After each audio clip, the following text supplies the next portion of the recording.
हमारे भारत का BrahMos missile attack इतना घातक था कि डर के मारे फट्टू वसीम मुनीर बंकर में जाकर छुप गया।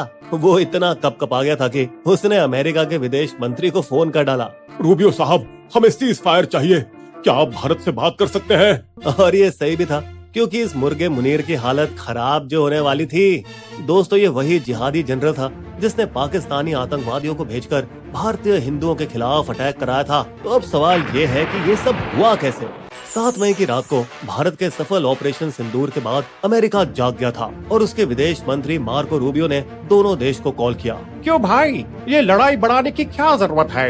मगर भारत ने साफ कह दिया कि हमने सिर्फ आतंकियों के अड्डे को निशाना बनाया है। लेकिन पाकिस्तान के इस्लामी सेना जनरल असीम मुनीर को घमंड था अपने चीनी प्लेन और तुर्की ड्रोन से भारत पर हमला करके अपना दम दिखाने का। इस तरफ अमेरिका की जासूसी टीम पाकिस्तान पर नजर रखे हुए थी और उसने अगले दिन पाकिस्तान बॉर्डर के पास भारी तोपों का जमावड़ा देखा, जिसके बाद अमेरिका के चालाक उपराष्ट्रपति JD वांस ने PM नरेंद्र मोदी को डराने की कोशिश की। ध्यान से, पाकिस्तान बड़ा हमला करने वाला है। लेकिन हमारे मोटा भाई मन बना चुके थे। आने दो, फिर वो भी हमारा हमला देखेंगे। फिर 9-10 मई को क्या हुआ सब जानते हैं। पाकिस्तान ने 26 भारतीय शहरों पर फतेह 2 बैलिस्टिक मिसाइल दाग दी, मगर भारत ने अपनी एयर डिफेंस की बराक 8 मिसाइलों से पाकिस्तानी मिसाइल को हवा में ही खत्म कर दिया। बस थोड़ा बहुत नुकसान 4 वायुसेना स्टेशन उधमपुर, पठानकोट, आदमपुर और भुज में हुआ। जैसा बोला जाता है, भारत ने आकाश में ताबड़तोड़ जवाब दिया अपने सुखोई 30 MKI लड़ाकू विमानों के ब्रह्मोस मिसाइलों के साथ। भारत में रहते हुए ही पाकिस्तान के 11 एयरबेसों पर जोरदार हमला किया। ऐसा घातक धमाका किया कि पाकिस्तान एयरबस के रनवे, शेल्टर, रडार, पेट्रोल की टंकी सब तबाह हो गए। दोस्तों, बता दें कि पाकिस्तान का एक मिराज विमान भी जमीन पर ही खत्म हो गया। साथ ही पाकिस्तान के भुलेरी एयरबेस पर मिसाइल हमले में पाकिस्तान एयरफोर्स के स्क्वाड्रन लीडर उस्मान यूसुफ और 4 और सैनिक मारे गए। सैटेलाइट से मिली पहले और बाद की तस्वीरों ने भारत की जवाबी कार्रवाई में विनाश का सबूत भी दिया, जिस बात को अब न्यूयॉर्क टाइम्स ने भी सही ठहराया है कि भारत के हमलों से ज्यादा नुकसान पहुंचा है वही पाकिस्तान के हमलों से काफी कम। और यहाँ इस तरफ भारत के INS विक्रांत ने लड़ाकू जेट्स और हेलीकॉप्टर से लैस अरब सागर में ही पाकिस्तान के विमानों को अपने पाकिस्तान में ही छुपे रहने पर मजबूर कर दिया। हालांकि मामला गंभीर हो गया जब एक ब्रह्मोस मिसाइल नूर खान एयरबेस को चीर गई, पाकिस्तान आर्मी के ट्रांसपोर्ट का जरूरी बेस। क्योंकि कुछ 100 मीटर की दूरी पर ही एक ऑफिस था जो पाकिस्तान के परमाणु हथियारों को कंट्रोल करता था। ये पाकिस्तान को सीधा संदेश था कि देखो, भारत तुम्हारे परमाणु कमांड को भी खत्म कर सकता है, जिससे पाकिस्तान में ऐसी खलबली मची जैसे बिल्ली कबूतरों के बीच मचती है। इससे डरे हुए प्रधानमंत्री शहबाज शरीफ ने ताबड़तोड़ इमरजेंसी मीटिंग बुलाई। खतरे की घंटी तो दोस्तों अमेरिका के पेंटागन तक भी बजी कि कहीं परमाणु युद्ध न हो जाए। इसी मिसाइल अटैक के डर से माना जाता है कि फट्टू असीम मुनीर अपने हेडक्वार्टर के बंकर में जाकर दुबक कर छिप गए और डर के मारे उसने अमेरिका के विदेश मंत्री को फोन कर दिया। रूबियो साहब, हमें सीज फायर चाहिए। क्या आप भारत से बात कर सकते हैं? अब इस मुर्गे मुनीर की बुरी हालत होने वाली थी। दोस्तों, ये वही जनरल था जो पाकिस्तान में आतंकवादियों को बढ़ावा देता है और भारतीय हिंदू के खिलाफ अटैक करवाता है। बता दें, असीम मुनीर पाकिस्तान के ऐसे पहले आर्मी चीफ बने जिनकी बुद्धि पूरी तरह से इस्लामिक है। वे पहले चीफ थे जिन्होंने बचपन में मदरसे में पढ़ाई की। उन पर परिवार का काफी असर रहा क्योंकि पिता रावलपिंडी के मस्जिद में इमाम थे। दोस्तों, इस बंदे ने सऊदी अरब में पाकिस्तान एम्बेसी में तैनात होते हुए कुरान रट ली थी और हाफिज कुरान का खिताब पाया था, जो मिलिट्री वालों में एक अनोखी बात है। यहाँ तक कि बड़ा अफसर बनकर मुनीर ने अपने भाषणों में कुरान की आयतें और अरबी को मिलाना शुरू कर दिया, जो कि इससे पहले के किसी भी सेक्युलर जनरल ने नहीं किया था। पता नहीं ये बंदा कौन से भ्रम में जी रहा है जो पाकिस्तान को रियासत मदीना जैसे इस्लामिक देश समझता है, वो देश जहाँ प्रॉफिट ने पहला इस्लामिक राज्य बसाया था। ये जब ISI का चीफ था तभी पुलवामा आतंकी हमला भी हुआ था और आर्मी चीफ बनने के बाद तो इसने सत्ता को डिक्टेटर की तरह जकड़ लिया। सबसे पहले विरोधी जजों को बाहर किया, फिर शहबाज सरकार को दबाव में डालकर संविधान के खिलाफ जाकर अपने कार्यकाल को इसने 2027 तक बढ़ा दिया। इसने इन्वेस्टमेंट काउंसिल को हथियाकर पाकिस्तान की अर्थव्यवस्था को अपने हाथ में ले लिया। 124 सेना के अधिकारियों को बर्खास्त कर दिया, जिनमें एक लेफ्टिनेंट जनरल और 3 मेजर जनरल थे। इन पर इमरान खान से मिली भगत होने का आरोप लगाया। यही नहीं, इसने पत्रकारों को साइबर आतंकवाद के आरोपों में फंसा दिया और एक्टिविस्टों को डिजिटल निगरानी के जरिए ब्लैकमेल किया। इस मुनीर की सेना ने अमेरिका से गैर कानूनी बड़े कंप्यूटर मांगकर पाकिस्तान के एटॉमिक एनर्जी कमीशन के जरिए जासूसी भी की। एक और जिहादी बिजनेसमैन उबैदुल्ला सैयद के जरिए, जिसको 2021 में इस अपराध के लिए अमेरिकी जेल में डाला गया था। इसके बावजूद उसकी कंपनी ने 2024 के शुरुआती महीनों में एक अमेरिकी मैक्सार टेक्नोलॉजीज नामक कंपनी के साथ पार्टनरशिप की।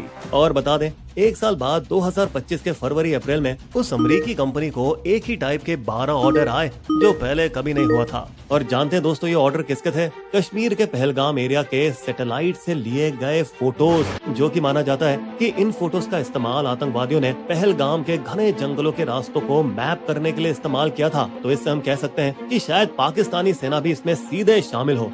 दोस्तों, असीम मुनीर का हिंदुओं को निशाना बनाने वाला पहलगाम हमला ठीक वैसा ही था जैसे पाकिस्तान के तानाशाह जनरल जिया उल हक का 1980 के दशक में पंजाब में खालिस्तानी उग्रवादियों को सपोर्ट। और ये तो सभी जानते हैं कि कैसे जिया ने सेक्युलर प्रधानमंत्री जुल्फिकार अली भुट्टो को फांसी दी और विरोधियों को कुचला। ये कहानी जनरल मुशर्रफ के 1999 में कारगिल में आतंकवादी भेजने से भी मिलती जुलती है, जिस समय पाकिस्तान की हार हुई थी। वैसे जनरल मुशर्रफ भी था तो एक नंबर का लालची घमंडी। 2007 में उसने खुद को ही राष्ट्रपति बना लिया और साथ ही आर्मी को इकोनॉमी का ठेकेदार। हालांकि जिया और मुशर्रफ से अलग मुनीर ने बेहद चतुराई से शहबाज शरीफ को बिना किसी तख्ता पलट के अपनी उंगलियों पर नचाया है। लेकिन दोस्तों, भारत के ऑपरेशन सिंदूर ने मुनीर को उसकी औकात दिखा दी है। जब मुनीर उस समय कजाकिस्तान में लड़ाकू विमानों की डील कर रहा था, उसे अचानक पाकिस्तान वापस लौटने के लिए मजबूर होना पड़ा। इस बंदे ने तैयारियां तो एकदम तुरंत शुरू की थी, कराची से 2000 किलोमीटर दूर बॉर्डर पर लड़ाकू विमान भेजकर। पर अब तो सबको पता ही चल गया है कि ये रणनीति अगले 2 से 3 दिनों में फेल हो गई थी।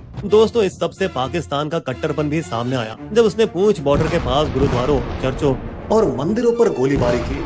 ज्यादा शर्मनाक बात यह थी कि सीनियर पाकिस्तानी मिलिट्री और पंजाब पुलिस के अफसर आतंकवादियों के अंतिम संस्कार में मौजूद थे। पर इसमें कोई हैरानी वाली बात नहीं है, क्योंकि पाकिस्तानी आर्मी के चेहरे और स्पोक्स पर्सन अहमद शरीफ चौधरी को आतंकी का बेटा कहा जाता है, क्योंकि उनके पिता Sultan Bashiruddin Mahmood Osama bin Laden को न्यूक्लियर सीक्रेट पास किया करते थे।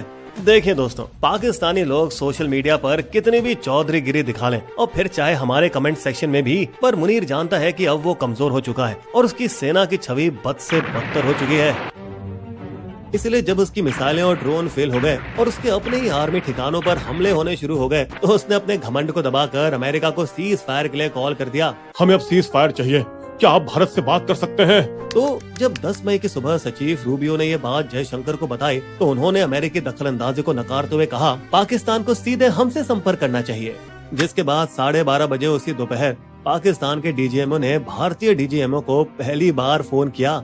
सीज फायर कर लेते हैं। मुझे युद्ध समिति से निर्देश लेने होंगे। लेकिन दोस्तों, पीएमओ से सीज फायर को मंजूरी की कोई खबर नहीं आई और फिर 2:45 बजे भारत ने फिर तड़ाक से हमला किया, जिसके 15 मिनट के अंदर ही फिर से पाकिस्तान के डीजीएमओ का फोन आया। अब बस कीजिए, बहुत हो चुका है, अब सीज फायर कर लेते हैं। तो आखिरकार 10 मई 5 बजे से सीज फायर पर सहमति बनी। लेकिन इससे पहले कि भारत या पाकिस्तान इसे दुनिया को बताते, मौके का फायदा उठाने वाले हमारे ट्रम्प अपने पसंदीदा काम ट्वीटिंग में लग गए। लंबी रात की बातों के बाद मेरी दखलंदाजी की वजह से, बिल्कुल मेरी ही दखलंदाजी की वजह से सीज फायर हुआ।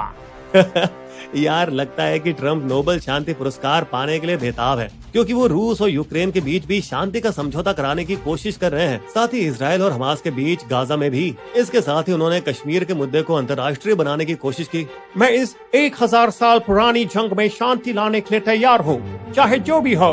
वहीं हमले के बीच पाकिस्तान को IMF से 1.4 बिलियन का कर्ज भी मिल गया है, जबकि भारत वोटिंग से साफ नकार चुका था, जिससे दोस्तों पश्चिमी देशों का दोगलापन साफ साफ नजर आता है। किराना पहाड़, जहां गुफाओं में पाकिस्तान के न्यूक्लियर मिसाइल छिपे हैं, रिपोर्ट्स कहती है कि भारत ने वही हमला किया, जो कि सरासर झूठ है। ये जानकारी के लिए शुक्रिया, मगर हमने किराना पहाड़ियों पर अटैक नहीं किया। हमने तो सरगोदा एयर बेस को मारा, जो कि किराना फैसिलिटी से 20 किलोमीटर दूर है।